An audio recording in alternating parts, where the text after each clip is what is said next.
Welcome back to Nerd Escape, the comic book podcast, where we talk about everything underrated and overlooked. I'm your host, Jablar. And I'm your host, Kimmy. Welcome back to another episode. Yeah. We have a comic book for you. We're going to get right into it. We actually have talked about this comic book before on episode, I think it was our third episode. Yeah. And we feel like this episode needed a redemption episode, if you will. Yeah. This music's really blast. I'm going to turn it down. But yes, we're talking about Bitter Roots. Volume 2. Volume 2. This comic book is very unique, stands alone, and actually is getting a TV show soon. Yeah, I was so excited. It'll be produced or directed by Regina King. We like to see it. Yes. We like to see it. And you like to see an all-black cast, comic book characters. That is also a very unique thing about this comic book. But yeah, if you want to go back and listen to episode 3, my dumb-handed, I think when I pressed record, when we were first learning how to do a podcast, I think I recorded from the computer mic on accident. It happens. And then basically I was like, crap, we just rolled with it. So yeah. The second volume is called Rage and Redemption. So this is the Bitter Roots Redemption. It's a redemption episode, man. But let's jump right into it. We'll start off with the creators. Yeah. Tammy will take the away on that. Oh yeah. So we are published by Image, and so I shouldn't say we as in Jabbar and I, but I should say that Bitterroot is published by Image Comics. So we've got our creators, David F. Walker, Chuck Brown, and Sanford Green. They are the ones who created the story, as well as did the art for the story. We've got our colorists, so we have 2 colorists. We've got one of our faves, Rico Renzi. Rico! Renzi. And then all over the place. He's so good. I mean, I would hire him too. We've also got Sanford Green, so as one of the creators, he's also one of the colorists. Amazing artist. So good. We've also got our letterer, which is Clayton Cowles. He's all over the place too. Yeah, he is. I can't remember. I know we did another comic book that he was on, but he's a great letterer. And then our cover artist was also Sanford Green. I just want to show you some of these covers. He does homage to a lot of pop culture hits. Yes, it's so good. From our time. There's the Prince Purple Rain cover with one of the characters in it. Yeah. He even does an Akira one, which I believe, we're talking about the cover artist, I'll drop that on him real quick. So you see the Akira. Yeah. So we got some comic book nerds making these comic books. You know, they grew up with everything, of course, as it would be. Yeah. But Sanford Green, his art is amazing though. So good. And then we've got our editor, which is Heather Antos. I'm trying to think about... Most of these people you can find on Instagram and Twitter. I follow the bulk of them on both platforms. So normally if you just type in their name, they pop up very easily. Yeah. We'll tag them on our IG posts so you can find them. Oh yes, we definitely will. So let's go ahead and move on into the lovely setting of this story. So we're in Harlem in 1942, and we're also in Mississippi as well. So there's a lot of transitioning between Mississippi, Harlem, and I do believe in Volume 2, we actually go into a different place as well, outside of Mississippi and Harlem. I think we go to a place outside of the world. It's interdimensional, if you will. Yes, there's some interdimensional. And there's a place where it's like in between life and death or something, and there's like a war going on. Yeah, I think it's between Earth and like hell or something like that. But it's not called purgatory. Yeah. And it specifically the era is the Harlem Renaissance era. Correct. Like, yeah, they point that out. So they actually make references to a lot of like real people in that time. Right. So we've been trying to figure out how to pronounce this. I've gone through everything from Sangeryes to Sangeryes. Sangeryes sounds right. Sangeryes, yeah. I think either way, we've got the Sangeryes family, and this is a family of basically people who fight monsters, and they also create a serum that it's a bitter root. It's a serum that is supposed to cure people of their afflictions, or afflictions. It's not inflictions, it's afflictions. And this affliction is hate. Yes. Basically, whenever in this world, if you're racist or you hate that whole essence, you become a demon. Yeah. Yeah. So the racist people in here and the people with hate in their hearts, and they just like go out and do that. They turn into a demon, legit. Right. It's unbelievable. So it's the Sangeryes family's job to basically cure these people of being demons. It's very intense. So they're also called, so these monsters are called Genu, and so you just follow each different family member, and there's so many different family members that do different things, and they're just a really good family about hunting and finding these demons and making sure they're getting handled. But in volume 2, the demons are getting a little bit more intense, and they're like really hard to kill and hard to cure. So there's an issue going on where they're trying to figure out, well, why aren't these demons the same as our normal go-to demons that we're always There's curing? demons on both sides. So you have like the race hate demons, and mind you, this comic book, they even touch on the Tulsa. Oh yeah, the Tulsa massacre. Yeah, the Tulsa massacres. They have a whole like issue just dedicated to like the Red Summer and the Tulsa massacre. And these people are all survivors of that era, and so they lost family members to that. And basically, there's the demons they call Genus, who are people who just turn into that to the racist and they have hate. But then there's like the affliction that happens to people who are the victims, and then when they get like angry, they turn into demons too. Right. And I think a demon comes from the other dimension and like starts influencing the other side, being like you need to attack them. So they're like pretty much just causing chaos and war. Yeah. So that's like the whole entire setting for both the first volume and the second volume. Yes. There's a lot of characters, so I'll try to make this quick. Of course, I have the Sangeryes family. They have been fighting the Genu demons for years. And they find a cure. It's from a root. It's called the Fifino root. I don't know if that's based on a real root or not. I don't think so. But there's different ways to dispose of the demons. Sangeryes family's way is to cure them with this root and turn them back to normal. I think they have an uncle, like a very hard uncle, who's just like, no, I'm into exterminating them. He kills the demons. But yes, they cure the demons. And basically, I'll just touch on some of the family members. You have a Berg. Berg is the oldest of the cousins, and there's Colin and Blink are the other cousins. But basically, he's just this bulky, big, muscle guy of the group, but he's also sarcastic and he's very intelligent. Yes. You need to get out a dictionary if you're ready for this, because I thought I was smart and I had a good extensive vocabulary, but I was just like, what the hell's Berg talking about? And then pretty much every family member's response to him is like, I don't understand a word you're saying, boy. And there's good reason. They give like a good backstory to him, but some would find this annoying, pretentious, or ostentatious of a character, but it gives me nostalgic feels because he reminds me of Beast from X-Men. I've read a few of those from the 90s, and he was that same thing. You're like, what the hell did he just say? I gotta get a dictionary out for this. The next cousin is Cullen, Cullen. He's the youngest cousin. He's skinny. He's like a normal, just like body type, and he's like in training to fight the demons. He's like the future of the Sangeryes family, and so he's getting like picked on.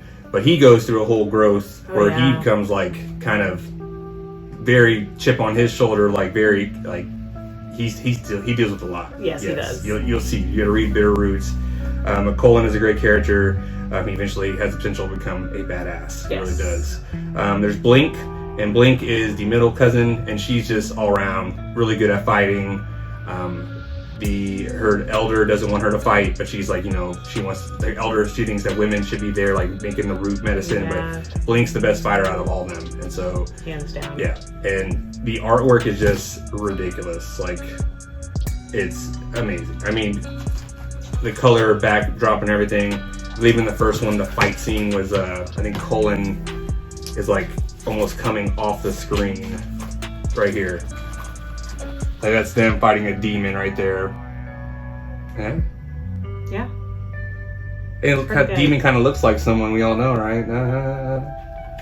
Hell Kid? No. I was like, what? Who? But yes, those are the cousins, and they're fighting the Genu all the time, and they're also orphans of the the Red Summer and the Tulsa Massacre. Excuse me. And then you have Ford Sangeryes, who's in Mississippi in 1924. He a lot of feared, ignorant hate, evil demons inflicting humans. Ford is the black sheep of the family. He seems a cast out of the family because he just kills the demons. Yeah. He doesn't try to cure them. I think the words he put it as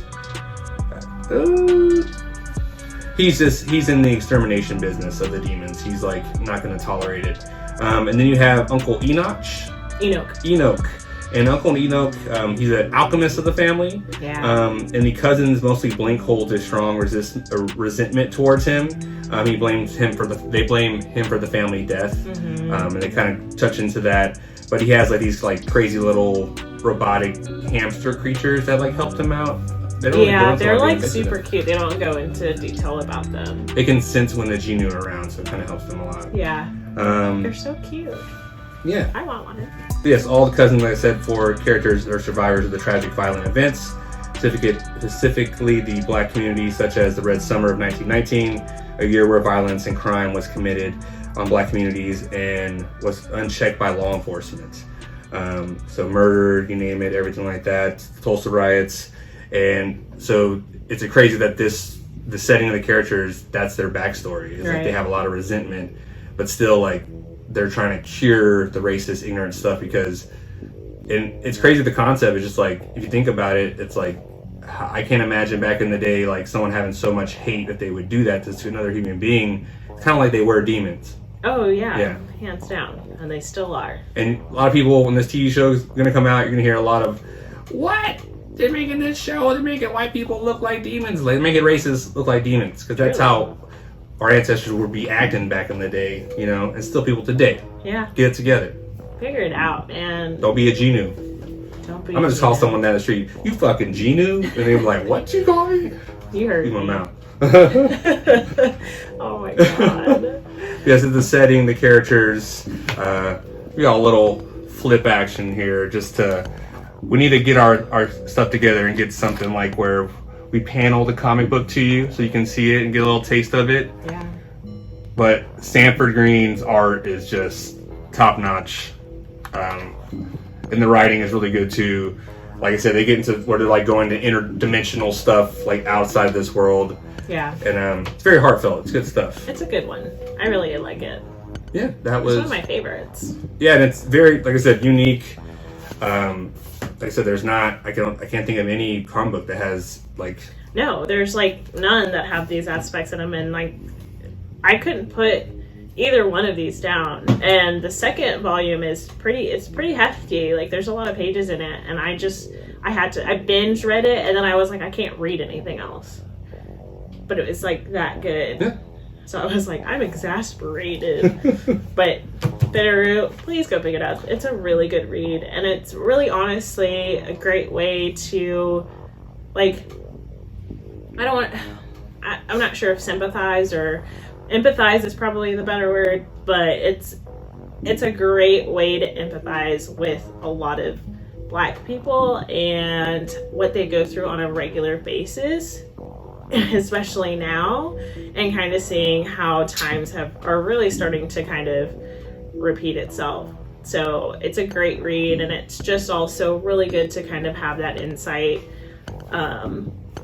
story-wise, and then the characters are really lovable. So it's a good read, y'all. Please go read it. And to top it off, on both volumes in the back, you get professors, article writers, and journalists who write whole articles on the Red Summer and like how it relates to this horror genre, even with like the Black community. And so there's a lot of good information back here where like they give you so much good stuff, and all these writings like will hit you right in the heart and the brain. I love learning material. It's really good. And the whole thing about Bitterroot is it's the bitter root of racism that we all like. It's still buried underneath America and around the world, and it needs to be pulled up, you know. We'll jump straight into questions. Questionnaires. We'll just do the standards. What was your favorite thing about Bitterroot? As a whole, or volume 2? Volume 2. We'll just do volume 2. Volume 2, I think my favorite part this is always so hard because I think I like the character development a lot in this one. Because granted, you get some character development in the first volume, but this one really, really hones in on some of the bigger characters. So they hone in on Cullen, and then they hone in on Blink, and it was just really, really good to kind of see the characters build up and kind of see where they came from and where they're going. So I want to say that is my favorite part. Okay. My favorite part, everything about it's really good, but man, the art just, it's good. Sanford Green, like, it's like old school X-Men, just like, I don't know, I want to say like the big thighs, but like, it has that like big caricature, like heroic art. Yeah. And it's just, it's so good. Like even the back part of it, just like the color paneling, and they give like, he goes over the texture of the color. He put like a lot of layers on the colors. Okay, yeah. And it's just, I mean, look at that. There's like a whole little dimension hole opening over there. It's what's the Greek term? Is it heroic? Like like you make human beings look like, I don't want to say romantic. No. Oh, okay. No, it's not. You make human beings just like look very big and like mighty, and like it makes you just feel like you're immersed in the story even more with these heroes and these characters, because those parts where like the characters are just like one full panel, like 2 pages of one art piece, and it's just like boom, like in your face. Yeah. So the artwork and the color and the texture is amazing. So I enjoyed that a lot. So good. And it's almost like he does the whole piece, and he's like, poof, just put that on the whole, just throw that on 2 pages, and then we'll just like kind of make a story with it. You know? So yeah, the art is amazing. Sanford Green, Volume 3 is coming out soon. Yes, I'm waiting on it. I want to say it comes out this month. Well, don't the issues have to come out first? I don't know, man. And I gotta say, we did Farmhand last episode, and we're doing Bitterroot now. It's October, and we're like spooky. We kind of didn't line it up like that, where we intentionally, but it just happened. Yeah. And this is about people fighting racist demons. Mm-hmm. And it's fun. It's a good thing, and it hits hard. Yeah. And it's a fun read while being like real as hell too. We're just like, oh damn, like this is some emotion in here. Oh yeah. Oh yeah. All right. Who is your favorite character? Favorite character? I think I said this in the first volume. Blink, hands down. Guess what? We don't all have to be in the kitchen. As much as I do love cooking and stuff like that, and making beer or whatever. She's always in the kitchen. Just kidding. Someone doesn't help me in the kitchen. So, I like Blink because she's a warrior, she's a fighter, she's gonna get stuff done. She's gonna make sure things are taken care of, and that's me. That is true. And Blink is a very, very strong character. Yeah, she is. I would say Berg, because he has like we almost forgot one. Ma Etna, is it? Etta. Ma Etta. Yeah. She's basically the elder of the family. If you see her right there, she's the one who just like will give you a smack with her little wooden cane. I think there was one time where she got cornered by somebody and she turned it on and whooped some ass. I think so. I think the white boy in there, Johnny. Hey, Johnny, don't hit on Johnny. I wasn't. I just called him a white boy because that's what he is. Ma Etta's like, that's a good white boy. Uh-huh. But yes, but I'm gonna go with Cullen because he grows a lot, and there's points where you're kind of like, hey, you need to check yourself, dude. Like you're getting a little too angry. You're kind of like letting yourself go emotionally in this. Like, but he goes through so much. Yeah. Like he starts off like. He starts off pretty soft and naive and struggling in his training to fight these demons, and then I won't spoil it for y'all, but he goes through a whole transformation really quick. Yeah. And it's so good. We recommend going to your store, picking up Bitterroot. If you don't read comic books, start off here. Yeah. We like to touch strange genres here, and this is good. And you can read it before the TV show comes out, so you can be like, I read the comic book first. Yep. Yeah. Exactly. Yes. So I'm gonna go Cullen. They're good, but all around good characters. Oh yeah, I think all of them were just like really, really well rounded, and just you like all of them. You really do, despite like what their past and what their futures are. Any other comments? I don't think so. It's just a really good read. I'm like, we don't know what else to tell y'all except for go read it. It's simple. And as I said, check out, if you go through our audio episodes, if you're watching on YouTube. Our discography. We do discography, yes. If you go to Spotify, type in Nerd Escape. I think episode 3 we have this. Mm-hmm. And we try to keep our time under a little bit more, cut these episodes a little short. But I think we have a good episode, and we actually talk about a lot of crazy stuff, because I think when we first read Volume 1, it was kind of revolutionary on our minds that this comic book exists and it's created. And thank you so much to the creators for doing this. Yes. Because if y'all were doing it, I don't know anyone else who would put the time and the work on this. And it's Eisner Award-winning Best Continuing Series winner, 2020. Yes. Bitterroot, pick it up. Or we'll come find you. And we'll force you to read it. We'll tie you down, and we will show you the comic book. This is torture. Is it? All right, y'all. Once again, thank you for listening. Yes. If you're listening on Spotify, Apple, if you're watching on YouTube, subscribe, please. Yes, please. Leave a comment. Tell us if we love critiques. You can tell us what would help. If you want to see more of the comic book. We're always open for comments and suggestions, and just say hi. Give us a rating anywhere you can. Follow us on IG, nerd_escape. We do post pictures more so of the comic book and everything like that. Mm-hmm. But until then, this is Nerd Escape, the comic book podcast, where we talk about everything underrated and overlooked. I'm your host, Jablar. And I'm your host, Cami. Bye.